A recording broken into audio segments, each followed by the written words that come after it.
Hello, everyone, and I'm Ryan, your friendly host today, and we are here to talk about Operation Open Range, creating pathways into agriculture for veterans and military-connected entrepreneurs. So this is going to be a really good discussion. We've had a few curveballs. We'll let Becky fill you in here in a second. Just wanted to take this chance to encourage you all to join us on 9 and 10 September for the Veterans Social. You can get tickets free 99 through 31 August at 2026.veteransocialsummit.com, 2026.veteransocialsummit.com. Appreciate you for joining us. I'm not going to hold up progress here, so let's bring on Becky without further ado and let her tell us what's going on. How are you doing today, Becky? I'm okay. It would be better if we had everybody here, but there's a delay on somebody, so we're okay. I'm good. How are you? How are you? Well, it's another day in paradise here in Chicago. They call it Chirac, but actually it's a beautiful sunny day today here. So really excited to kick this off and learn more about ag entrepreneurship. It's something that, just until recently I had no clue about, really, and still don't. So I guess that's why we're here. Yeah. For sure. So with that being said, Becky, why I know everyone knows you, but why don't you just give us a brief introduction of who you are? Who is Becky? Well, I am in Utah. I run the Veteran Business Resource Center here, and our operation is to help the entrepreneurial needs of our veterans, active duty, reserve guard, and military spouses. We just started a program, part one of Operation Open Range, which is what we're going to talk about today. We have our Strive classes that we teach in partnership with Syracuse University's Institute for Veterans and Military Families. We're one of the Strive Consortium schools. There are about 12 of us now across the country. So if you want to know where your closest one is, let me know. We'd be happy to get you connected there, as well as to your local resources for VBOC or SBDC. There's a lot of people interested in helping you be successful. Please don't think that you're in it alone. So that's me, I guess. All right. Well, we'll definitely dive into what Strive is and the agricultural Strive program that's just been launched. And for those who may be hearing about this the first time, what is Operation Open Range? So Operation Open Range is actually sorry, I know we're having some technical difficulties. Operation is something that was crafted in partnership with one of our Strive graduates that came through our program. He had built something called Hinterland Institute, Juan Whiting. He should be joining us shortly. But he and I chatted, and then there's AJ Richards, who founded From the Farm, who also came through our program. And they wanted to really find a way to help support our agriculture system in the United States, because if you've been paying attention to what the USDA has been putting out, if you've been paying attention to what is going on with our USDA agriculture, our ranchers and farmers, the USDA is really trying to step up and support the smaller ranchers and farmers a whole lot more, as well as the general system here. So Operation Open Range came about as a solution to help teach people how to get into farming and ranching. And when we were sitting with AJ and Juan, we talked about veterans and how you guys have come through the grit. You've come through all of the things that you need to do to build the resiliency to step in. We have an aging workforce or an aging number of ranchers and farmers that are getting out of the business, wanting to find someone to turn their farm over to. And it's been interesting to see the people raising their hands, stepping up, saying, hey, I'll learn it. I want to do it. And so this is an avenue to do that for these people. So what gap did you see that wasn't being addressed by traditional entrepreneurship programs or workforce programs? Yeah, we did some research, and we found that some of the newer farms that were standing up across the country, we had people stepping into it, being, I'm starting a farm, starting a ranch. Sometimes people don't think about that cows don't give you Christmas Day off. Like, you are on every single day, 365, every day of the year. You have to do that, take care of your animals. And sometimes that was a little bit of a shock for people. So we tell them, start small with smaller animals. Don't go big right off. You don't need to do that. And some of the other gaps that we saw were a lot of people didn't understand how the business of agriculture was working or how it should work. And so we really took a look at what that would look like. What does the business of agriculture look like? And how can we teach that first so that people feel like they've got this great foundational understanding of business before they step into it? It is a different animal. There are different risks. There's additional risks in agriculture. In fact, I think the Office of Veteran Business Development at the SBA, they actually started calling it Agribusiness, which I really like because it's shorter.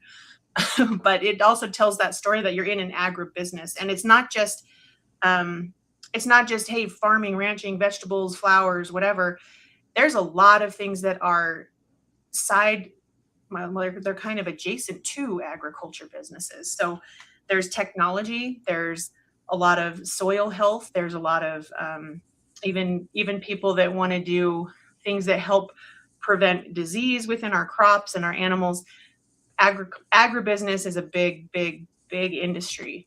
And I can throw some stats out here in just a minute, but that was one of the solutions we came up with, is to teach the business of agriculture first so that people can step into their ranch or farm with some confidence in that area.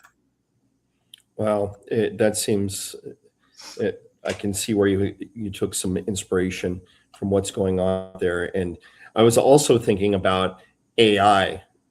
AI is definitely something that's going to be, and probably already is happening in the world of ag biz. So just thinking about that. But many people, don't immediately connect veterans and agriculture.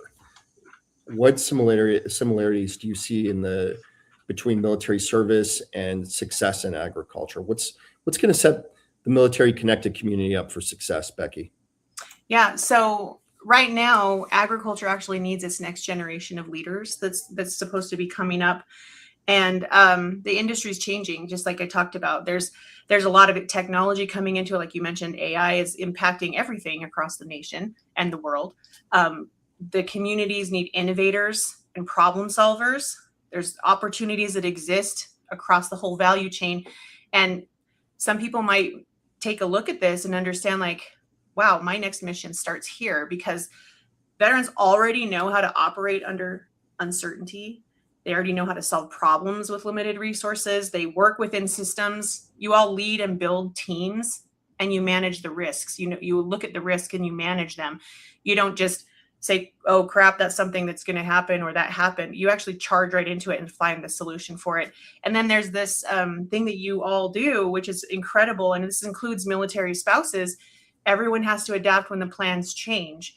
And that's something that, weather can change on a dime in some areas. And so you have to be able to pivot for those things. So I think combining that in this agriculture piece of it, where we're identifying opportunities, we help look at assumptions and having you gather some evidence, some research, and then designing a viable agribusiness with you. I think that is an incredible strength that you're all everyone wants to teach. I keep saying you, and I don't mean to say that. This community wants to learn and grow and build a stronger community. And if you're doing your passion, and if getting your hands in the dirt sounds like a solution, there's some pride that comes in feeling like you're protecting our food sovereignty, protecting the nation by building some food strengths in your community, providing food and sustenance to the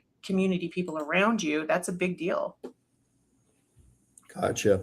And before we go on to this question, which I think ties into this, is John Ford actually made a comment, and I know he's in real estate. He says that he knows that you can stack VA home loans with specialized ag programs. Mm-hmm.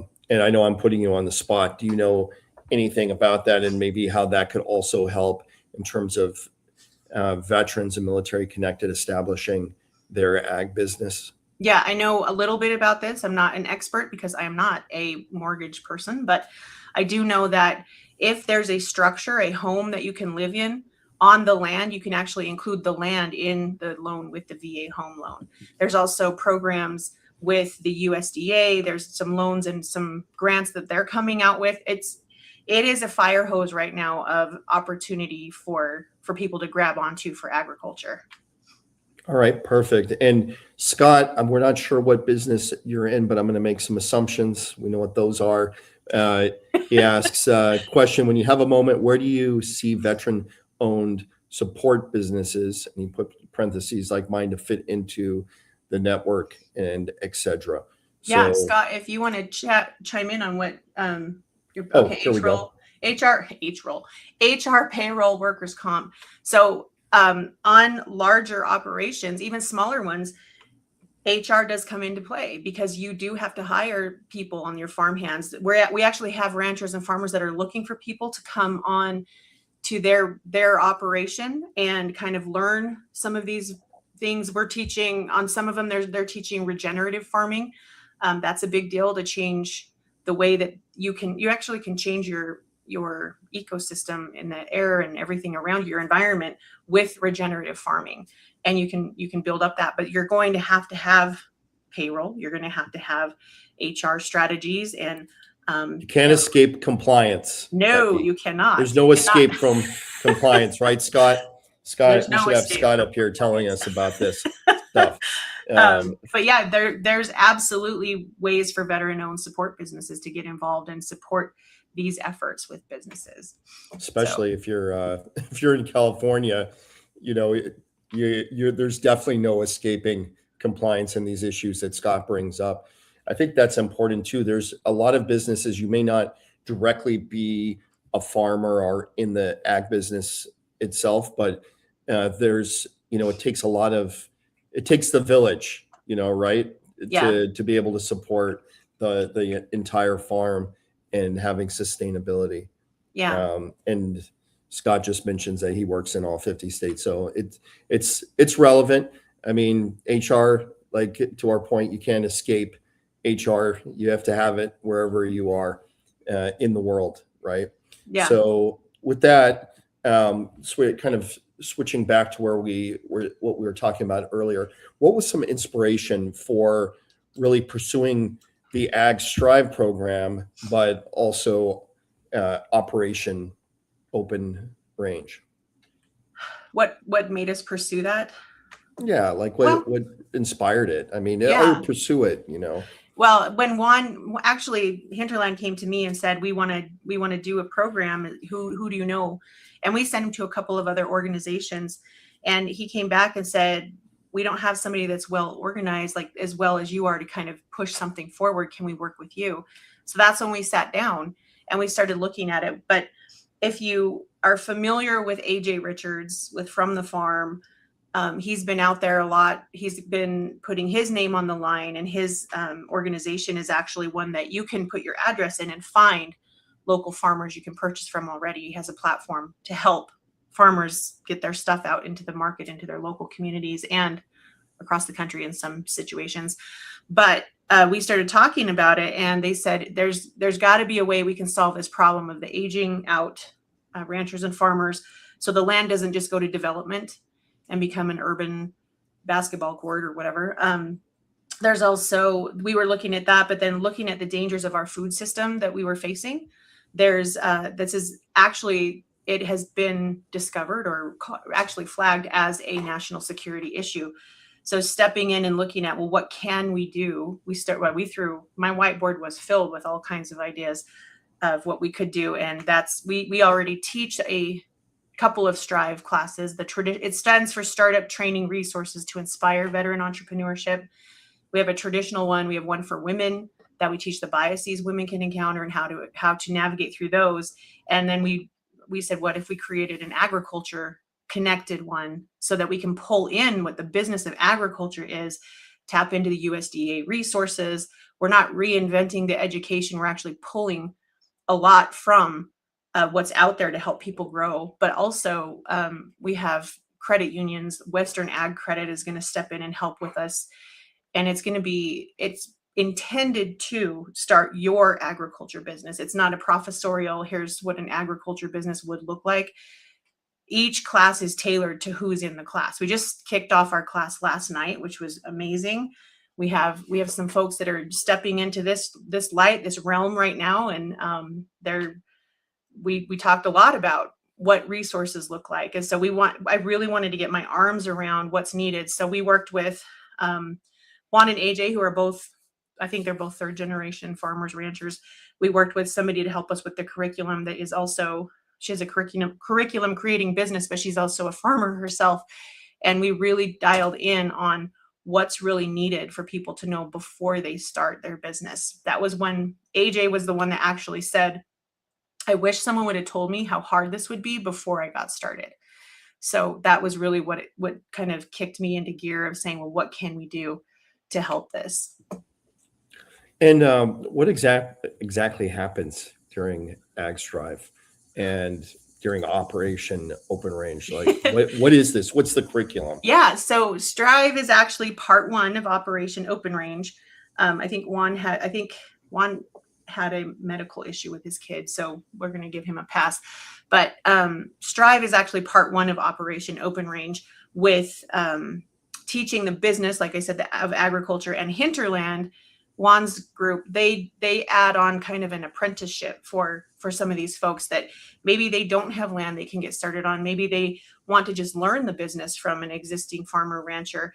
And there's opportunities that he has with connections we're kicking this off in Utah, and hopefully it becomes something that the plan is to branch it out throughout the rest of the nation as we go.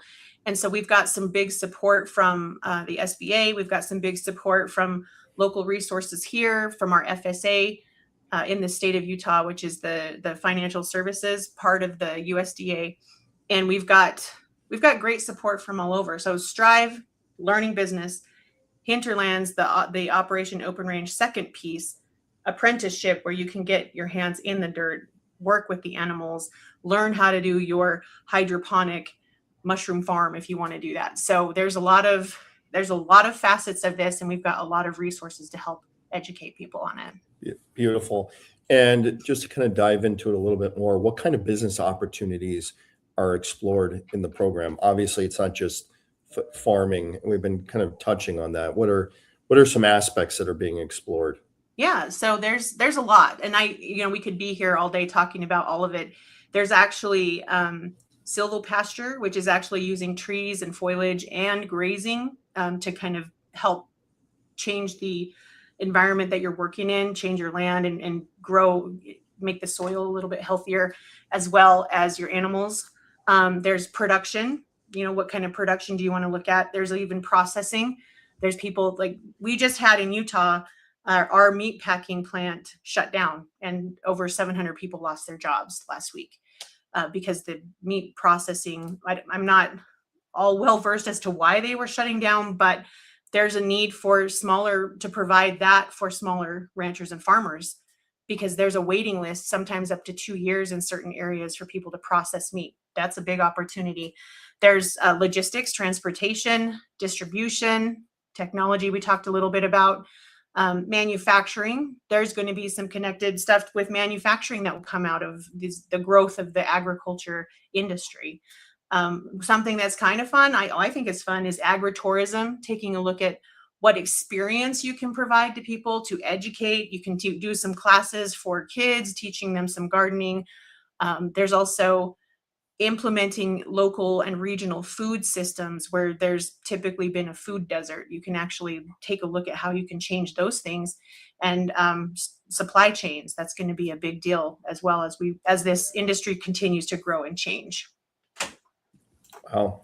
And so you already touched on this, but I think it's important because people will ask this inevitably again and again. Does someone really need to already own land, a farm, or even have agricultural experience to participate?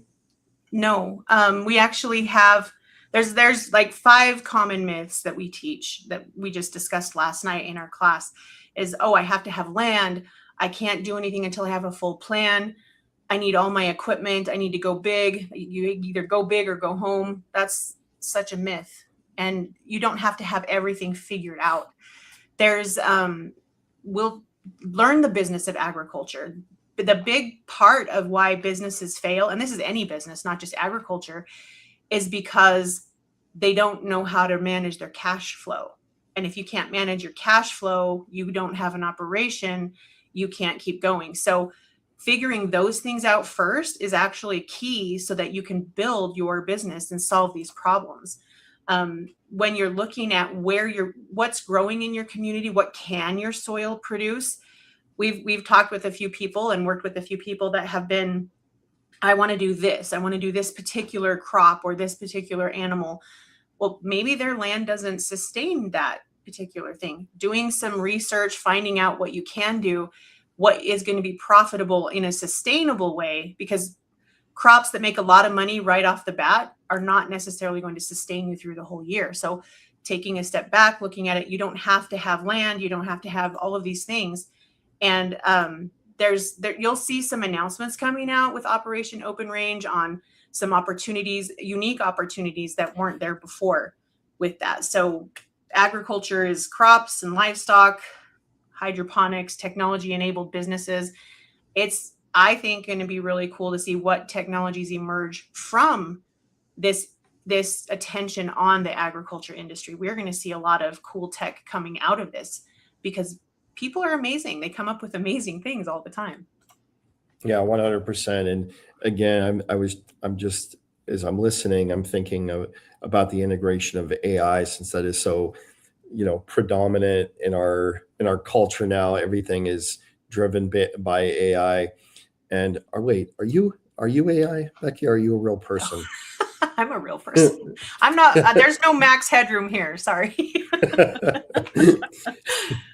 So, so you've spelled out some of the common misconceptions, I think, through our discussion here. But how does AgStrive really help participants to determine whether a particular agricultural business idea is actually viable, versus the good idea fairies that are floating out there? I have many of them every day. Yeah, I'm going to answer that in two ways. So I want to talk about the big killers of agribusiness. We mentioned one, cash flow problems. There's poor financial management.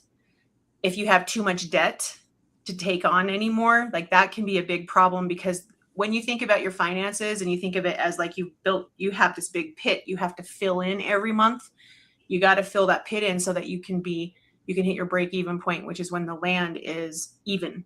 And so making sure you don't have too much debt, that pit's not too big for you to fill in, that's a really important thing. Make sure we help you with figuring out, doing some research. Do you have a market for what you want to produce? Is the market reachable to your geographic location? Because there is a logistics thing going on. If you're looking at, I want to get into farmers markets, do they have a waiting list? What's your timeline? What can you do in the meantime while you're waiting? Making sure you have a market before you go to production, that's a big deal. Failure to manage risk, what are your contingencies? There's a really great individual, Erica Andreessen. She's in North Carolina. She actually does continuity planning. And she asks questions that you don't even think you need to ask. So you can be like, okay, I know this is the danger of weather in my area. What am I going to do to mitigate my risk or disease or having a problem with that? Understanding what insurance you need is really, really key. So we have Farm Bureau Financial is going to come in and teach a little bit about that. And if you don't have a realistic business plan to follow, you say this all the time, Ryan, and it's well known that even when you in war, the plan doesn't really mean much, but the planning is indispensable. Like you've got to do the planning so that you know where your contingencies are. The plan is nothing. Planning is everything. Right. 100%. So with the agribusiness piece of it, especially in Strive, you need to gather what I like the thought of being a detective and looking for evidence that proves that your agribusiness is viable to you. and to others, especially if you're looking for people to join you or invest or whatever. So we'll look at what customers exist. And sometimes your customer's not the person that's eating your food. Sometimes the customer is the grocery store or the local restaurant that buys your produce, or somebody else that's utilizing your produce to feed whoever their end customer is. We will help you learn how to do your market research. It's not, if we don't teach you how to do it, you're not going to be able to do it ongoing. This is all iterative. You have to do it over and over and over again. We'll look at enterprise budgets. Amen. How do you do your budgeting? You have to look at some industry data, and then we can also plan out your pilot sales.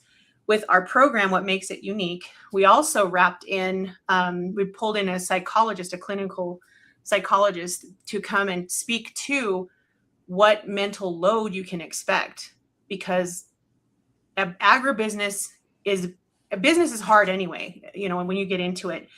And when you have employees, you got to walk through the doors and look them in the eye and know you can pay them.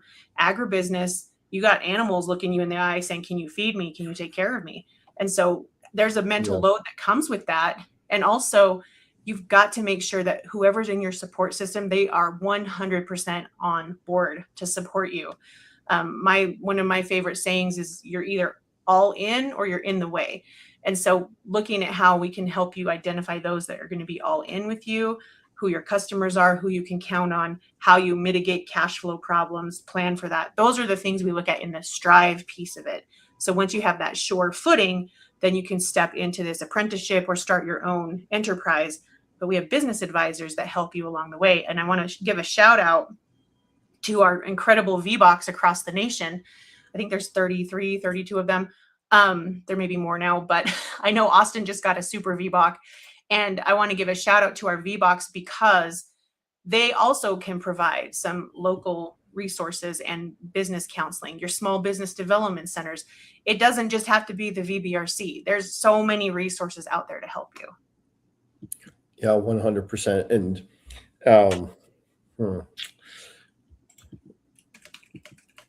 interesting.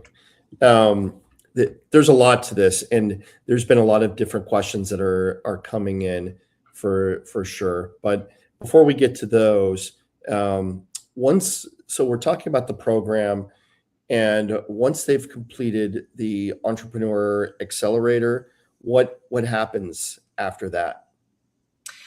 They can actually apply to go into the Hinterland apprenticeship if they'd like to. They can start their enterprise. We actually, at the end of our course, we have a 12-month roadmap that they have to fill out. What's their plan? What are they going to do? Okay, beautiful. We work through the lean business canvas model to teach them how business is structured. What problem are you solving for who, and why are you the best one to do it? How you connect with your customers. But then the 12-month roadmap is actually their individual roadmap for their business. When we started working with some of our native nations, we explained an entity. There wasn't a word for the word entity in their language, so we had to explain it as you're creating a new person.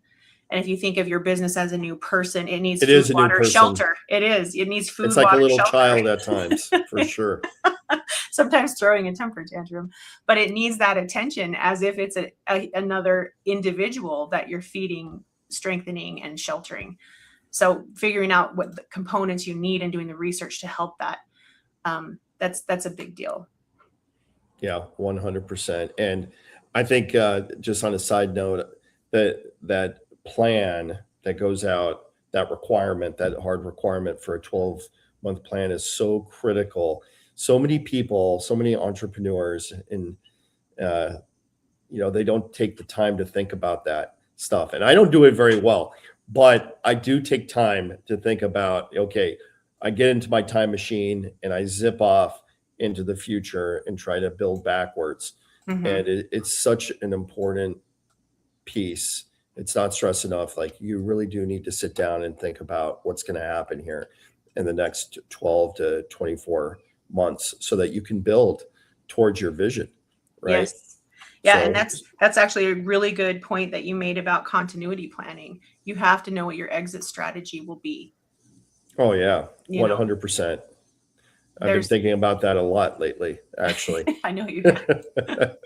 I know you have. I do want to throw some stats out though here, because there's some reason why, you may have the best idea and the best thing. And speaking of your business as an individual, nobody wants to be told that their baby's ugly, but sometimes that's what a good business advisor has to do and say, look, it's not the baby, it's the way you've dressed it up. Like, you have got to do these things and make these changes.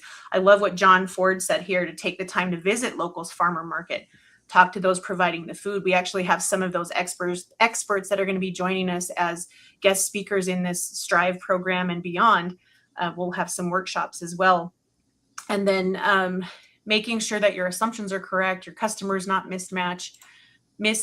But I can speak to Utah because I've pulled this, but I think the last time they did a census of agriculture was in 2022, but 70% of all sales comes from like 8 counties here in Utah for Utah. And in Utah, back in 2022, they found it was a $1.6 billion livestock and poultry products industry and a $720 million for crops. That's the Utah landscape back then. But by the numbers across the country, according to the census, 64% of producers were men, 36% were women. And we're seeing those numbers actually kind of even out, which is exciting. 95% of U.S. farms were family-owned operations. And there's in Utah alone, like corporations owned 8.2% of the operations. And I want to tell you, this is a huge market here. Anyone want to take a guess at how big the agriculture industry is in the United States? I'm not sure, but it sounds like there's a lot of opportunities that are emerging in agriculture. Yeah, based on this discussion. It contributes to more than $1 trillion annually to the U.S. economy. Well, we need to eat, right? Yes, and we need to grow that as well. So there's a lot of opportunity there. But I think those statistics are really amazing. And I think that we can continue to see that growing if we set ourselves up for success. Knowing, do you need land? Do you not need land? Are there hybrid models that you can do?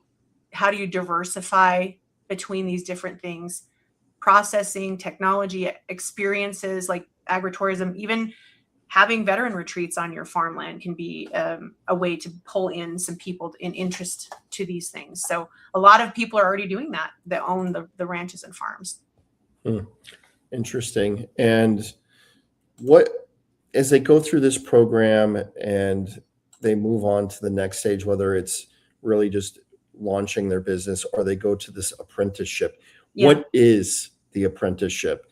What does it look like? How does it feel? What are they doing? Are they out there doing stuff with the animals and the vegetables, etc.? So yes, they're actually working with the animals. They'll learn animal husbandry. They'll learn water consumption, how to conserve critical things. They'll learn fire mitigation, especially with controlling that with grazing, which is a big deal. If you've been paying attention, I was teasing somebody that they're going to have to replace the state of Utah with a piece of bacon on the map of the United States. And Ryan, Juan's trying to get in, but he said it's not letting him in. I don't know what's happening. So you'll hear from Juan in just a minute about the urgency. Hopefully we hear from him. Yeah, he's trying to hop on, he says. But we'll see a lot of different things. You may see some impact on local regulations to help things move out of the way. But that's a way to get involved as well. So as you're learning these things and letting people know in your state and local municipalities, legislatures, here's the things that are stopping us. The SBA actually has an office of advocacy. So if regulations are getting in the way, then you can actually tell them, hey, this is something that's stopping my business from growing. And this is across all businesses, not just agribusiness. You can let them know there's a regulation that's stopping me from being able to do business, and they'll take a look at it and see where they can help support or get you some resources to move through some things. And so there's a couple of different ways you can do that. But what they'll learn in the apprenticeship, which I wish Juan's trying to join. I'm so sorry. That's where you get your hands dirty. You get in the dirt, you work with the animals, you're working with the vegetables, but you're also learning regenerative farming techniques. You're learning how to control animals with RFID collars. They're using technology to move the herds so you don't have to have fences and everything. So, yeah.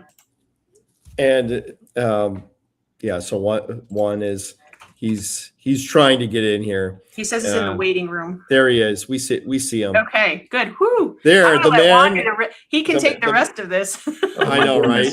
Can you guys hear me? Yeah, we can hear you. We can oh my gosh, we can all hear you. And we're excited to have you here. And Becky's been holding her own. You know, oh my gosh, she's been doing really, really well. But now we're going to switch the Inquisition to you.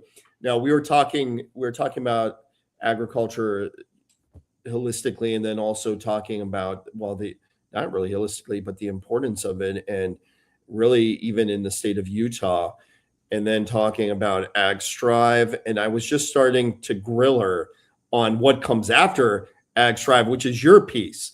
Yeah. And if first you could just tell us a little bit about you, Juan, so we all know who you are and what you do, and then kind of give us an overview of the apprenticeship.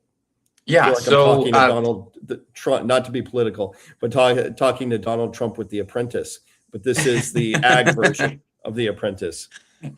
There we go. Yeah, so my name's Juan Whiting. I'm president of Hinterland Institute, fourth generation farmer and rancher. And my background, I obviously grew up in this industry and have always loved it. Also still in the Army, very much love what I do there. Actually, funny enough, I'm with Civil Affairs and do agricultural projects with them. So still very similar overlap on that. But with Hinterland Institute, we started looking into something that is near and dear to my heart, and that is like the veterans looking into getting into this industry. And I started seeing just one of the biggest challenges was that there wasn't a bridge that was taking these guys from learning about agriculture and going from that to actually starting their own operations. Are you guys still seeing? Are we still there? We can hear you. We can see you, and we can hear you for sure. Just want to make sure you guys can. Okay, I just couldn't see you anymore. We could see you. We just put you up. We put you up there solo. So hold on. Can you hear me? I can't hear you anymore. We can hear you. Thumbs up. Okay. Yeah. So anyway, so with Hinterland Institute, one of the things that we were looking at was there's so much land. There's a transitioning happening right now where we're having so many farms and so much land, so many farmers and ranchers that are going to be leaving the industry. And this was an opportunity for us to start saying, who's going to take the baton after this? And so like you're asking about what's Hinterland going to be doing, we're going to start training a lot of these veterans that want to get into this industry and start working at scale. And we're talking about bringing hundreds of thousands, actually, well, millions of acres on to start managing, and we need to manage it regeneratively. The reason that is so important is that there's a lot of what we're calling natural credits that are available for state lands, for private lands, and the veterans are a major piece of that. They're able to help these private lands access those natural credits and bring some new life into the industry. So that's the apprentice program is going to actually help us bring some of these guys to work with Hinterland Institute. And I think eventually, if they want to own their own land or they want to have their own herd, that's something that we'll be looking at as well. Perfect. I guess that's a good segue to how does Operation Open Range. Hold on, I'm not hearing you. Can you hear me? I can hear you. Can you hear me okay, Becky? Yep, I can hear you. We have some, and I was about to ask him the most important question that everyone in the world wants to know. Hopefully he is able to. If not, I'm still going to fire it out to Becky. What's the question? I can text it to him. Sure. It is, how does Open Range help people, military connected people, the veterans that are going through Ag Strive, navigate the challenges like land access, capital, equipment, and industry knowledge? And we know industry knowledge, obviously, with Ag Strive and also with the apprenticeship. I think we're really going to be able to hit it there. We lost Juan, unfortunately. Oh dear, he'll join back in. So I can tell you, he's working on something. This is the problem with farm too. So right? here's a new business. It's almost like Elon Musk. Sorry, I'm derailing a little bit. I'm thinking about like the importance of ag Wi-Fi. So we're cutting Juan some grace. But these are the challenges out there too, as we're talking about technology. We're talking about the integration of AI, Wi-Fi. Like I imagine that there's even farming equipment that can be run by like Bluetooth or Wi-Fi nowadays. Robots that are out there. But can you hear us, Juan? Yeah, I can hear you now. Sorry, Okay, I don't know what happened there. Oh, Everyone went silent, and I was like, I'm just hearing myself, and I wasn't sure if I'm just monologuing here. But when you're talking about technology, that's a huge part of where I see veterans have a huge part to play in the industry. A lot of these guys have worked with high-tech equipment.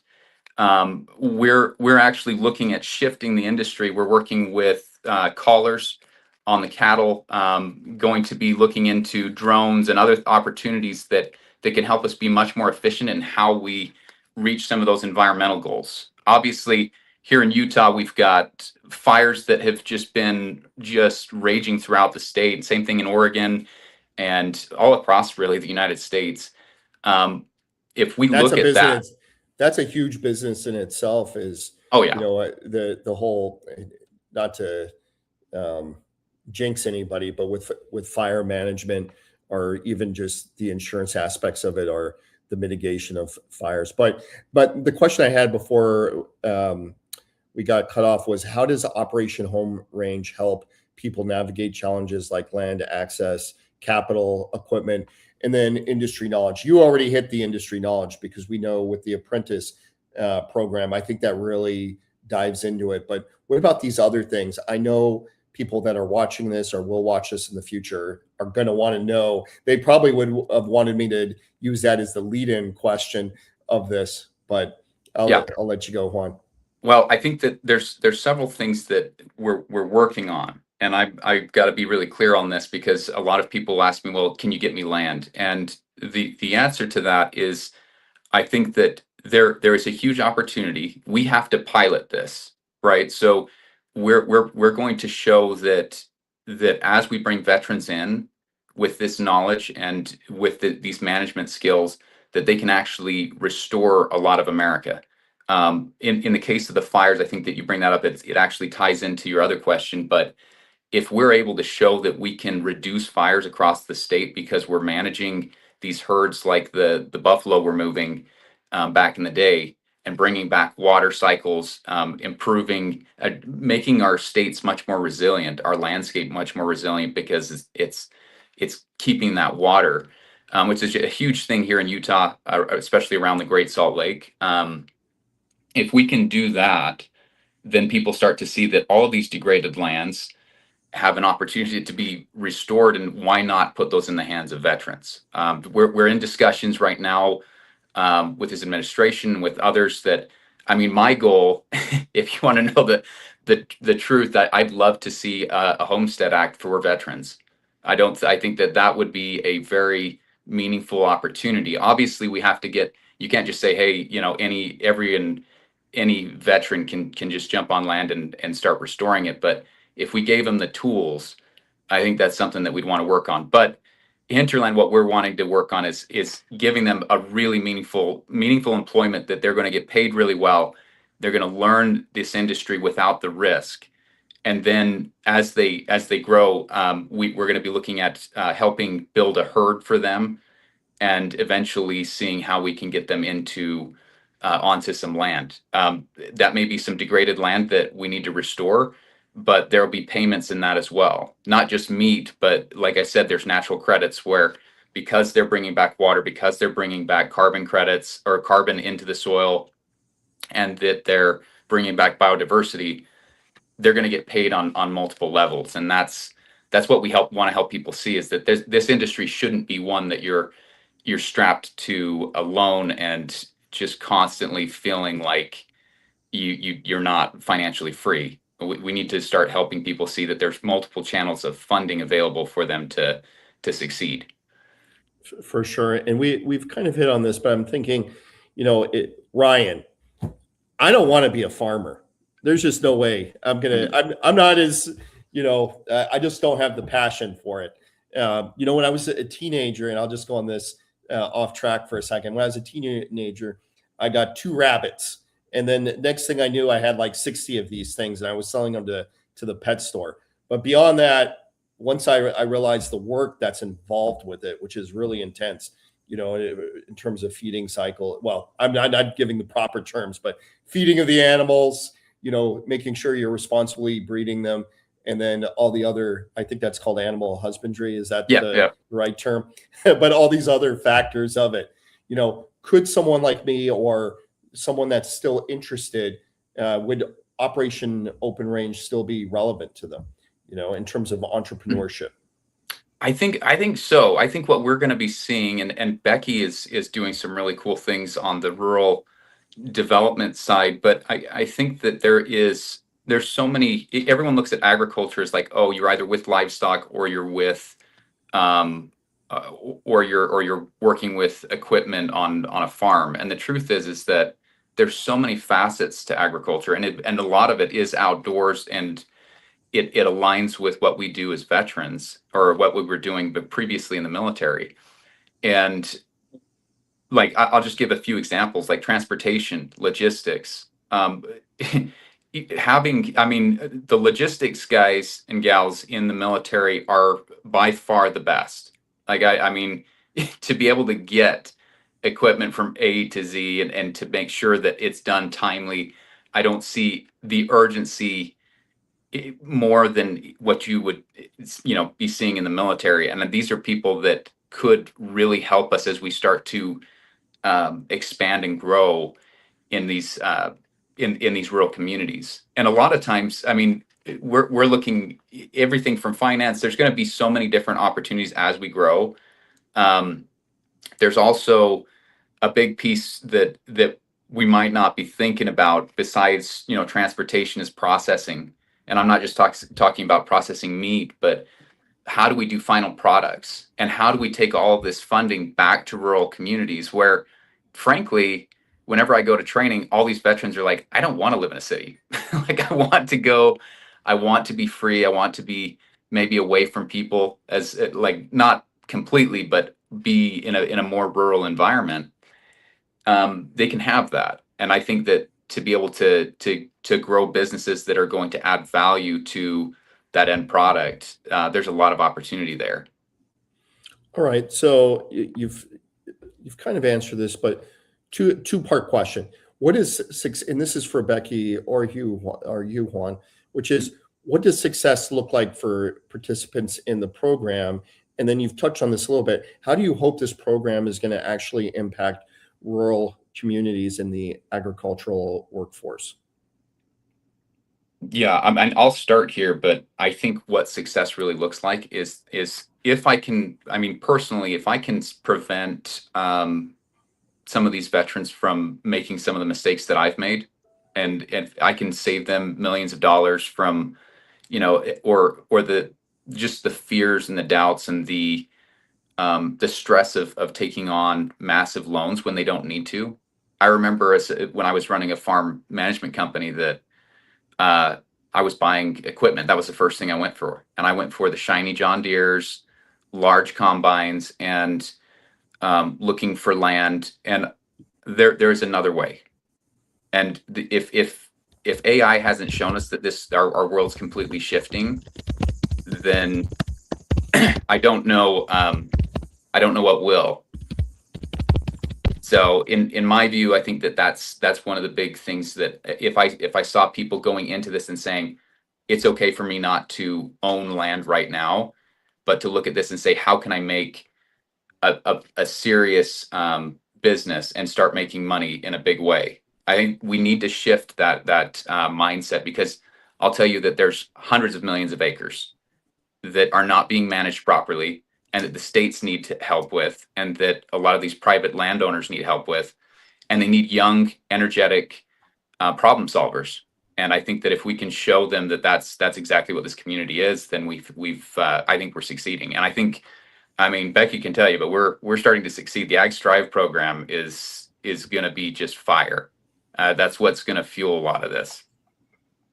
Fire in a good way. Yeah, fire in a good way. We're not going scorched earth on anyone, but no. Oh no. No. I want to back up before I answer that question. I want to back up something that you asked, Ryan. You know, is this going to impact you where you're not interested in doing that? Well, I know you come from the HR recruiting background. There are people that need help now, and they don't know where to go ask somebody for help in finding the right person for their job. So this is not just about, hey, start a farm, start a cute little whatever agritourism business. You can have the most adorable animals on your agritourism farm. You know, people can come cuddle with your Highland cows or whatever. But if nobody knows who you are or what you're doing, how are you going to get there? They're going to need people that help with marketing. They're going to need help. They're going to need people that are working in those industries and businesses that have employees working in that industry.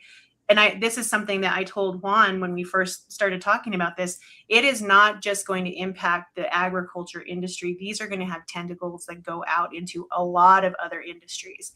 It's not just, so there's a lot of opportunity for employers to have employees and fuel some of these things that need to happen. That, surprise, surprise, you cannot say, hey, Siri, go plow the farm, or tell your AI, please go harvest all the crops. There's nothing that you can do for that right now. So let's get our hands dirty. Come and play in the mud. Let's do it. You can't get dirty unless you get some mud on you. So let's go. Let's do it. And with that, I've actually changed the format, Becky. I've actually sent out a link and invited some of our viewers to jump on stage with us and ask questions. So this is a new science experiment. Oh dear. Hopefully our first guest doesn't totally destroy the whole vibe. Now there's a lot of pressure. Juan, you're not allowed to have some mystical technical. I'm just kidding. Now. John. I would have removed him. No, just kidding. John is a great guy, so I trust him to ask us some really intelligent questions. John, without further, he's also the mayor of Veteran Social Community. So welcome. Hey, John, how are you? Hey, thank you. Actually, I was just, I'm a numbers cruncher also, and I was just reviewing the numbers from that last comment I posted. Yeah. The land operated by military service producers, 108.1 million acres. The agricultural sales from these farms, $49 billion. Yep. It is quite the industry. And Juan, do you want to give kind of a background on why this became our hair's on fire about this kind of thing? Because we saw how many farms we were losing every year. Yeah, well, I think this is a perfect storm, and the amount of people that there's in the chaos. I think this is also why veterans are the perfect fit for this, is that people have probably seen that you've had this administration get up and say food security is national security, which obviously that's true of any administration, but right now we've been hit multiple times with just challenges that if we don't address does turn into major conflict. But in what Becky's bringing up, there is, I think the average age right now of ranchers and farmers is close to around 70 years old. And so, that's 68.2. Yeah, that's just crazy. And what we're going to see is billions of acres are going to be handed over the next 10 years. And who are they going to be handed over to? Microsoft, Bill Gates, or or do we want them to be handed over to just ambitious people that are intentional and have already shown that they really love this country and that want to make a living with their families and do the right things? I think that right now we're at a pivotal point, and a lot of people are really excited about the potential of bringing veterans in, but we can't bring them in with a massive loan sitting on their heads. That's just not going to work. So I think that that's something that we see the opportunity, but we have to facilitate and create a bridge where these people aren't going into it blind and then dealing with a new kind of PTSD, because I think farmers and ranchers have very similar trauma. And it's really interesting because when we're connecting with them and saying, here, we want to switch to regenerative, I also see veterans being the catalyst for this, because when we're talking to a lot of these ranchers and farmers, they resonate with that, that they have that trauma bonding with a lot of the veterans, because they've done similar, they've been out there, they've suffered through it, they wake up early, they know what it's like. And so there's a mutual respect that you only find in the military. And it's interesting because when you get into this industry, you kind of have to earn it, but veterans don't. We've had veterans coming from Chicago or these places, they've never seen a cow, but they still warrant that respect. And I think that's something that I'm really excited about. And whether they have, like you brought up, Ryan, whether they have the experience or if they just had rabbits before, no problem. There's the one thing that we get in the military is that, hey, you can figure this out. You might be, humping a massive rucksack for a while, but you'll figure it out. Yeah, 100%. And final questions, we're kind of wrapping final question for me as we're wrapping this up is, where do you both see this program going in the next 3 to 5 years? Like, what's the opportunity that you both have? It's massive. I'll just say that on the scale, we're probably looking at close to about 5 to 10 million acres. That's what already there's land coming online. Mm-hmm. We're going to need, Hinterland's going to need hundreds of veterans, if not probably thousands, if we reach that stage. Mm-hmm. And but Becky, I'll let her hit on the Ag Strive program and how this is really turning into a national movement, because she's really a revolutionary, to be honest. Oh, she is. Well, I don't know about that, but I just see something that's good, and we got to make it happen. Immediately, I can tell you, our goal is to get the first 100 veterans into this program, not just going through Strive, not just going, learning the business of it, but into the Hinterland piece of it as well. Juan is not fluffing up numbers at all. Like there is a need for a lot of producers to come online, and not everyone's going to be a rancher, farmer, owner. Some of them are going to learn how to be a farm manager or a ranch hand, and they're going to learn those things through this process. And that's okay. Like, whatever space you fit in, let's get you there, because there is a lot of work to do. There's a lot of need that needs to happen. So immediately, that's what I see the future happening. That's what we're concentrating on right now. We would love to see this be the kind of the tip of the spear for educating people on the business of agriculture, getting them started and going, and working with other communities. I know Juan's already working with some other states. There's some other stuff going on in other areas of the country. Really great programs, and it all needs to happen. It's not a competitive thing. It all needs to happen. My whole thing about building an ecosystem. We all have to work together without the ego. That's just how it has to be. So I'm thrilled to work with anybody that wants to come on and be part of this, but there's a lot of need and a lot of educating and a lot of opportunity for people to get involved. That's where I see it going. Beautiful. And John, do you have any last questions, parting shots? Since we got you here. I think there's also an opportunity for those veterans who are operating like their own little home farm. Yes. And be able to scale that up a bit. They're just providing food for themselves and their immediate family, as opposed to ramping it up and providing produce for farmers markets or for retail. Yeah, absolutely. We actually, in the class in Strive last night, we have anywhere from somebody in California who wants to do a lotus farm, which is amazing. And she wants some other flowers to go on there. We have somebody that wants to start up their own meat processing plant for their small ranch so that other small ranchers have a place to bring their meat to get processed. We have another person that is just kind of like, I know I have some land. I don't know what to do on it. So what can I do? They're exploring what is the option there.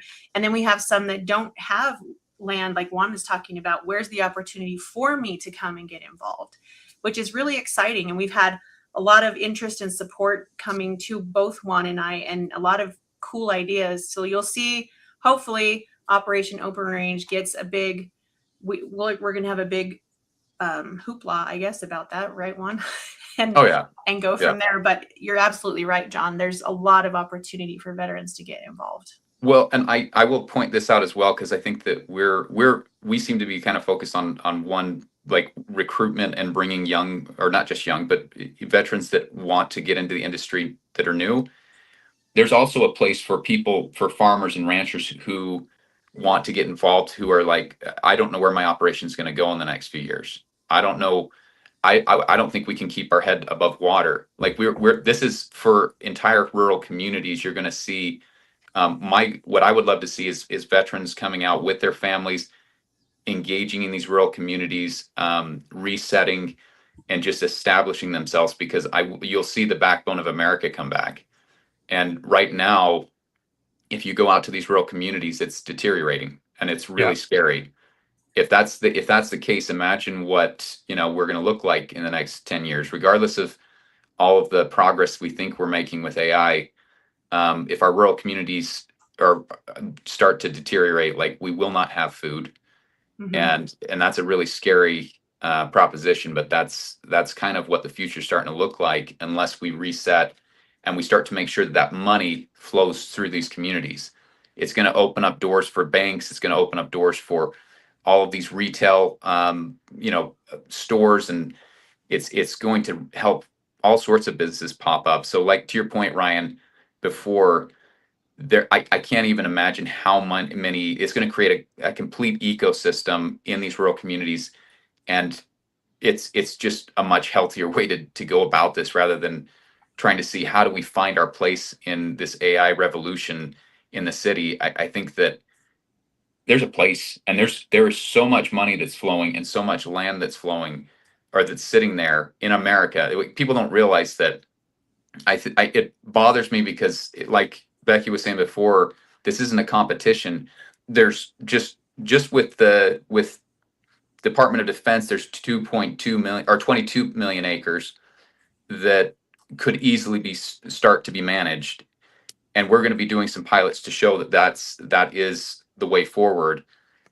If we talk about Department of Interior, we're talking about hundreds of millions of acres, and we start to look at BLM land and all these state lands that need to be managed so that we can protect our communities. It's such a cool opportunity for veterans that already have that desire to protect and preserve our freedoms and really our land. Yeah, that made me think of one thing, and I know we're a little bit over time, so hang in there with us if you can. No, you're good. I'm now extending it, but as I was driving through Utah, okay, so I'm covering all of Utah, rural Utah, urban Utah, everywhere. And I had somebody with me as we were driving through some of these locations that you're talking about, Juan, and they made the comment, oh, if the big earthquake hits, because Salt Lake's famously on a major fault line, when the big earthquake hits, or if there's a disaster, I'm just going to head south to the rural communities because that's where all the farms are. And as we're driving down in these areas, I said, remember that farm that used to be there? Look at it now, and it's an apartment building sitting there. Those farms are not there for you to run to if crap hits the fan. So there's building that back, as you're talking about, Juan, it is really scary to see that. Yeah. And it was horrifying to this person to see that and understand that. But it really is something to consider. Where do you want to get involved? Not everyone has to step in and be a farmer. Don't put your overalls on just yet. We can find the best fit for you to help in this effort. But there is a lot that we can do. And again, your small business development center, your VBox, all across the nation, your women's business centers, they can all help you find, if you're interested in this, how you connect to it and how you can help support it. There's my soapbox. Yeah. Beautiful. I live in a rural community and I have been for almost 10 years. I took pride in the fact that, I can buy some produce local. My meat, fortunately, is still local. Dairy, however, not so much. There was a dairy farm that's maybe 3.5 miles from where I live. That dairy farm went out of business. Yeah. Because there's nobody. Yeah, nobody to work it. Well, and Yeah. nobody, a lot of the things that people aren't saying right now is that a lot of the youth aren't coming back because, either they weren't paid or they look at it and they're like, I don't want to suffer the way my parents suffered. So if you think, oh, this is just generational farms, it's all going to be like the Dutton Ranch, Yellowstone, where they just keep it in the family. Look, there's nothing. Like a lot of these farms and ranches are completely in debt. I go through do ranch and farm projects a lot, like with grant funding, and I have to go through their financials sometimes, and it's scary. Like they live on debt and hundreds of billions of dollars in debt. Like that, just if you go in the industry, it's hard, and it just takes one bad year and then they're gone. Yeah, and I'm going to throw one more thing out there because this is ag adjacent. We had a dairy farmer up in Idaho that ended up having to dump thousands and thousands of gallons of milk because there was not a truck or the logistics to get it off their farm into the stores. And all of that milk went to waste that could have helped feed schools and all those places. So there's holes in the agriculture industry that's not just on the farm or on the land. So mushrooms will let you take some time off. Cows will not. Just remember that. Animals will not let you take a day off. Like, sorry.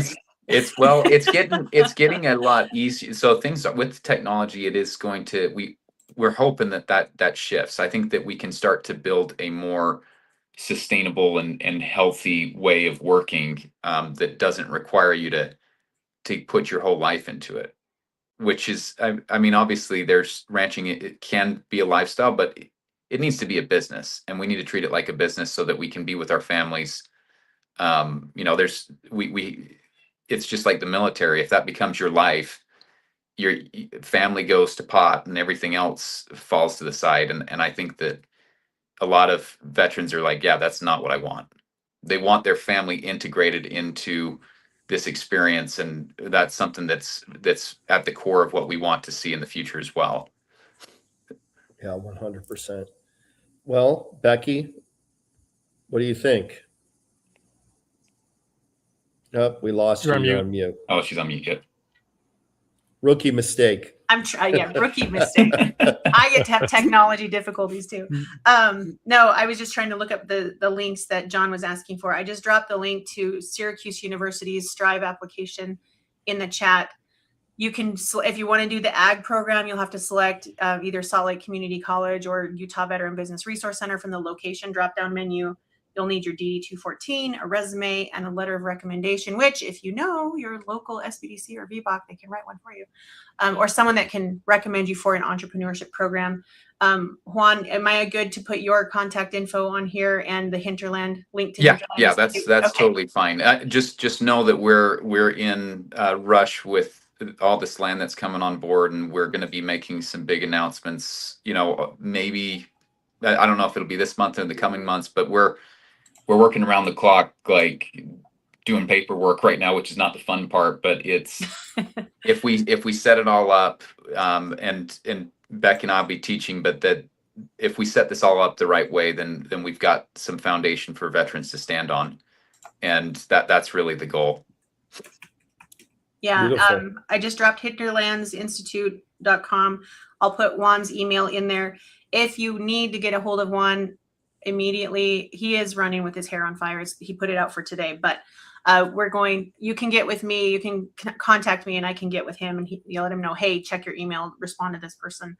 But that's what we do. We're all part of this ecosystem trying to help each other hold the flags up, the guidons up as we're going. And sometimes that takes a couple people to pass it between. So takes the entire formation for sure. yes.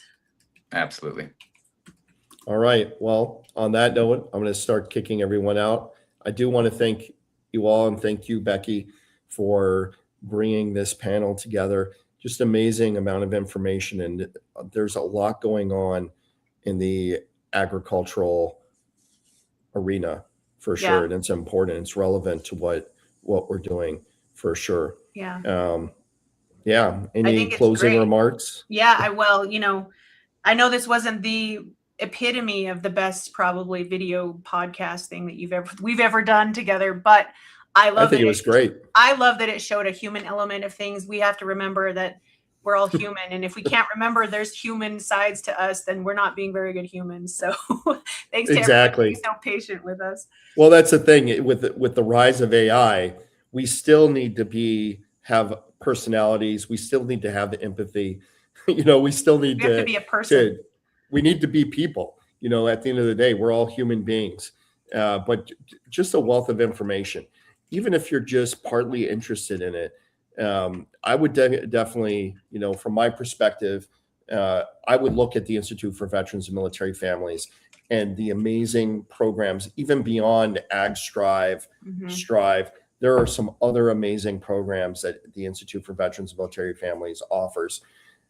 I'll say that, but there's also other amazing programs that exist out there. But can I add one more thing? Yes, go for it. While you're talking about that, this would not be possible, this Operation Open Range, without the support from the SBA's Office of Veteran Business Development. Their team has been phenomenal in stepping up and really looking across the country, not just at this, but across the country at all veteran businesses. I've seen their entire staff really engage with individual veteran-owned businesses, and that's really an incredible thing to be seen by somebody at the SBA at that level. Our state director, Marla, she's been phenomenal to work with, and so we've just been spoiled now with resources from everybody. And there's no reason why you cannot go to your VBOC.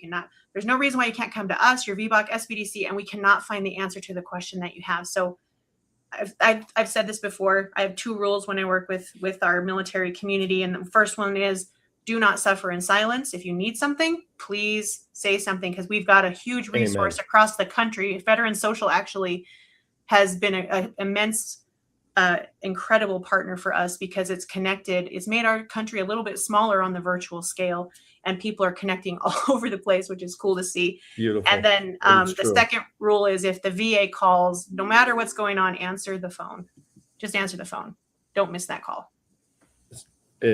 Thank you for the shout out for Veteran Social. And also down below, you can see it, learn more at utahvbrc.org. This is a connecting point to the ag program for sure. And even if you're not, I just have to say this, Becky, I don't even look at it as Utah Veteran Business Resource Center. I look at it as the National Veteran Business Resource Center. So with that being said, I know I just put you a lot bigger than some people in Utah might think that you are, but you are huge out there, and you've connected so many people to so many amazing things.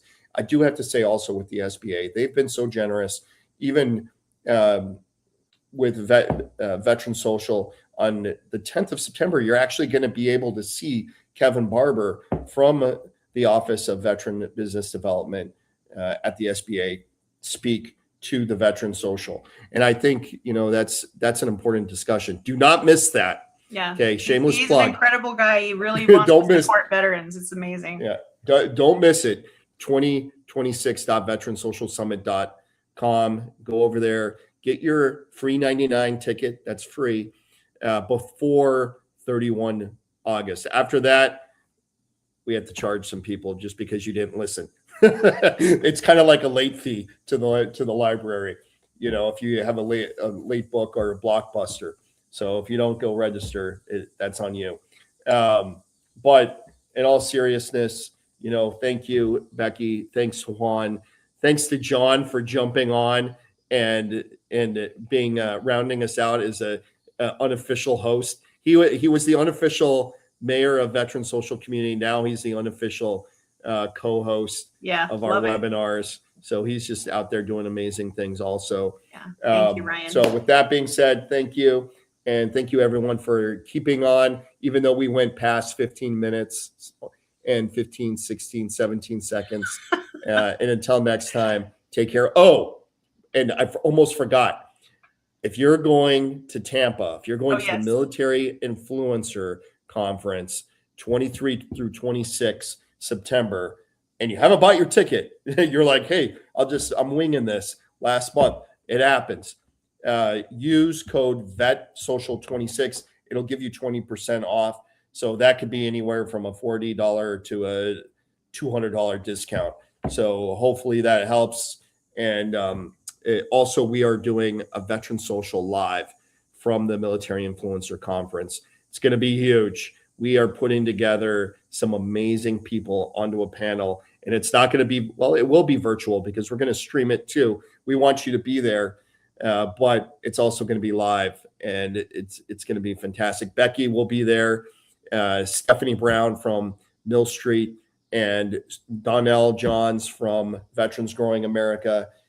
So many names. I mean, there's like 16 people going to be speaking at the Veteran Social Live at the MIC. So anyways, with that being said, there is also an after hours. So come to the live and get invited to the after dark that's going to be occurring on a undisclosed location, rooftop somewhere. Wonderful food, wonderful everything, due to the generosity of so many amazing sponsors and people. Anyways, with that being said, adios, take care, and be safe. Bye, everybody.